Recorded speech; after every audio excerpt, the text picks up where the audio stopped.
नमस्कार मंडळी, कसे आहात तुम्ही? बरे आहात ना? आज भोपळ्याची भाजी करते. हे बघा, भोपळा बारीक चिरून घेतलाय, कढीपत्ता, मिरची आणि हे खोबरं आणि गूळ चवीसाठी. गॅस पेटवते, तेल, फोडणीला तेल जरासं, राईची फोडणी घालते थोडीशी,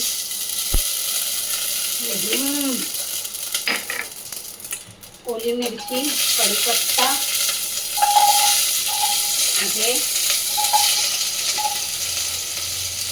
आणि गूळ चवीला,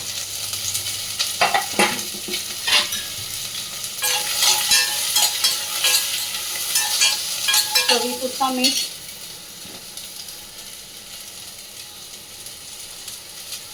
आणि आता वाफेवर ठेवणार, शिजवणार. थोडंसं भाजीत पाणी घातलं आणि एक ताटावर थोडं पाणी घातलं, कारण थोडा जून आहे भोपळा, आणि असे शिजत ठेवते म्हणजे वाफेवर तो चांगला शिजेल. चला तर मग मंडळी, आपण परत भेटू असाच नवीन एक व्हिडिओ घेऊन.